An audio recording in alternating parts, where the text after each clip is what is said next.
Welcome to my NSC classes. तो चलिए friend, मैं आज बात करने वाला हूँ ट्यूबरकुलोसिस के बारे में। ट्यूबरकुलोसिस मतलब हम इसे आम भाषा में टीबी या क्षय रोग के नाम से जानते हैं। तो आप तो समझ ही गए होंगे कि टीबी यानी क्षय रोग में बात करूँ तो ट्यूबरकुलोसिस। तो चलिए आज हम जानेंगे कि ट्यूबरकुलोसिस जो होता है वो किस बैक्टीरिया से होता है। क्लोसिस जो होते हैं उनकी जो बैक्टीरिया होती है वो हमारे शरीर में कौन से विष छोड़ता है उसका नाम जानेंगे। ट्यूबरकुलोसिस जो होता है वो कितने तरह के होते, इस चीज़ को समझने की कोशिश करेंगे।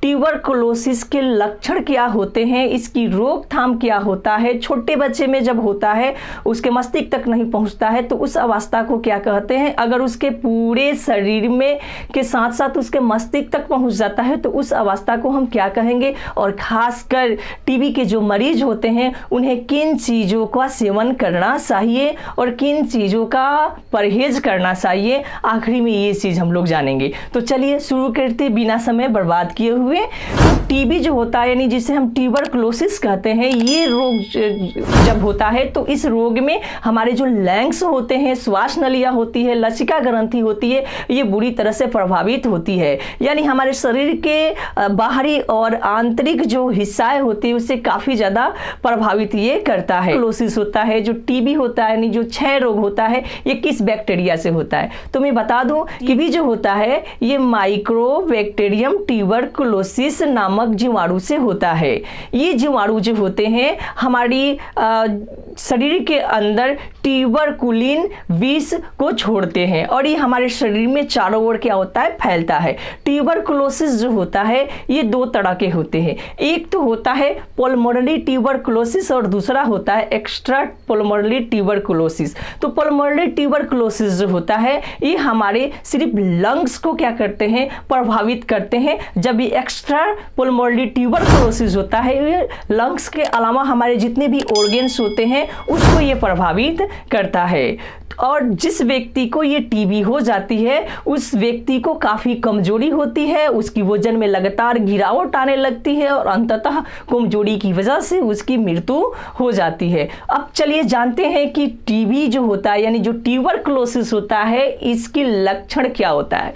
जब कोई व्यक्ति टीबी बीमारी यानी ट्यूबरकुलोसिस से संक्रमित हो जाता है तो उस व्यक्ति को खांसी आती है और बलगन के साथ ब्लड आता है, उस व्यक्ति को भूख कम लगती है, कमजोरी के साथ साथ वो थकान काफी ज्यादा महसूस करता है, लसिका ग्रंथियों में सूजन आ जाती है आदि और बहुत सारे लक्षण होते हैं।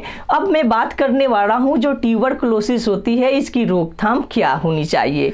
जिस व्यक्ति को टीबी होता है यानी ट्यूबरकुलोसिस होता है उस व्यक्ति का साफ सफाई का ज्यादा ध्यान रखना चाहिए, इधर उधर थूकने से बचना चाहिए, खासकर यानी साफ सफाई का अधिक ज़्यादा ध्यान देना चाहिए। तो चलिए मैं बात करता हूं कि अगर ये बीमारी छोटे बच्चों में होता है, अगर उसके मस्तिष्क तक नहीं पहुंचता है तो उस अवस्था में इस बीमारी का क्या नाम। जब छोटे बच्चे को टीबी होता है यानी उसके मस्तिष्क तक नहीं जाता, उसके शरीर तक ही फैला हुआ रहता है, तो उस बीमारी की अवस्था को हम मिलियरी ट्यूबरकुलोसिस कहते हैं यानी मिलियरी टीबी कहते हैं। यदि उस बच्चे का अगर ये बीमारी छोटे बच्चे के मस्तिष्क तक प्रभाव दिखाने लगता है तो उस अवस्था में इस बीमारी को हम मेनिंजाइटिस के नाम से जानते हैं। तो चलिए मैं बात करता हूँ कि अगर कोई व्यक्ति टीबी से ग्रसित हो जाता है, संक्रमित हो जाता है, उसको टीबी हो जाती है तो उनको कौन कौन ऐसी चीज़ें हैं जो उनके शरीर के लिए लाभदायक हो सकता है। लेकिन मैं बता दूँ इसके सेवन करने से पहले आप डॉक्टर से सलाह जरूर ले लीजिए। तो इस अवस्था में उस व्यक्ति को पनीर, दूध का सेवन करना चाहिए, खिचड़ी अधिक मात्रा में खाना चाहिए, फल, अमरूद, सेव, पपीता आदि का सेवन करना चाहिए।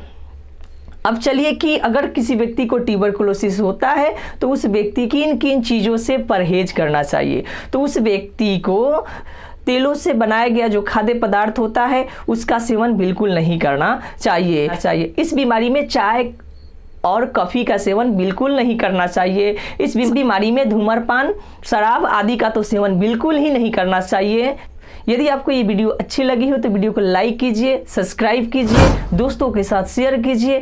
Thank you for watching. फिर मिलते हैं अगले वीडियो में।